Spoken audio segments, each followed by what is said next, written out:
so the next chapter he entitles Transcending Desires and Purifying the Samskaras. So it's getting down to the seeds that are underneath all of this process.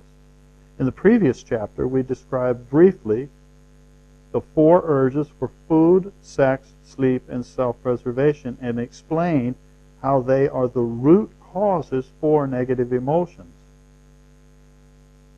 Because of this, learning to skillfully balance and channel these urges is an important step on the spiritual path. To make progress on the path of spirituality, one needs to understand the urges, their purposes, and how to satisfy these urges. The purpose of fear is to lead you to question and understand why you have that fear in the first place. As you examine your fears, you will learn that all your fears are somehow false and based on misunderstandings. There is no truth or reality to your fears. Many fears remain buried within you, and you never really examine them, so you remain at their mercy. And where are those stored? They're stored in chitta. So there's a dance going on between these emotions, the 4 primitive fountains, the 4 functions of mind, and the underlying fears that are stored in the chitta, that we remain at their mercy, as he says here. In fact, you are afraid to examine your fears. But you should learn to examine each fear one by one and to encounter them and be free of their control. This process is very important. Every human being has certain fears.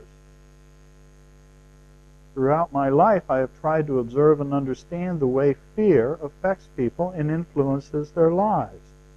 Then he goes on to tell a couple stories. He says everyone has fears. The urge that is the root of these fears is the desire for self-preservation. So the root of the fears is desire. Desire for what? Desire for self-preservation. Of course you should desire to preserve and protect yourself, but you should also understand your urges in a little greater depth. Why are you an individual? Were you created merely to remain a separate individual? The desires for both self-preservation and sex have important roles in your life. Why does a human being become so involved in sexual drive and activity that he thinks only about that? One reason is that there are 2 varieties of joy in life. One is called Vishya Ananda, the kind of joy that you obtain when you do sex. Such joy does not last very long. He doesn't provide us with a nice Sanskrit term, but the other joy is essentially that joy to awaken, to know the joy of the center of consciousness, enlightenment.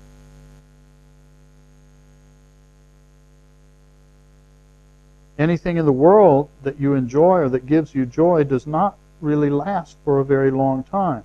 Such joy is fleeting. The object that gives you joy or pleasure, the object which becomes a reason for you to live or act, that object itself changes. There is no object on earth that does not change, that does not go through the process of change, death, and decay. So it is impossible for such objects to give you lasting joy. But there is something that does. When you go beyond these objects, then you finally find joy in the center of consciousness. Happiness is the ultimate goal. All your actions in the world, whether you eat your food, get married, or have children, homes, or friends, these all exist for your happiness.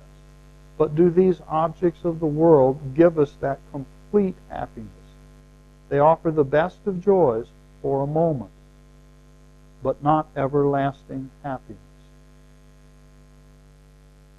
When you go to the source within, you see the light in your partner. Then you realize My partner is not a mere body or an object of sensory gratification, but a human being who has the light of divinity within.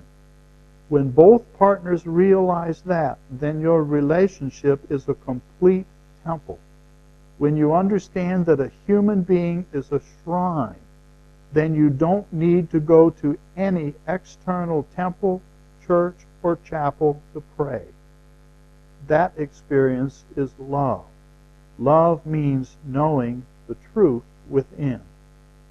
Then suddenly you will discover yourself giving all that you have without any condition, because you have understood the truth. Without love, there is no meaning. To be free from all fear means to be one with the truth. Once you know the truth, you are free. Then you know that this person you fear has the same center of consciousness that you have. So you are not afraid of the person.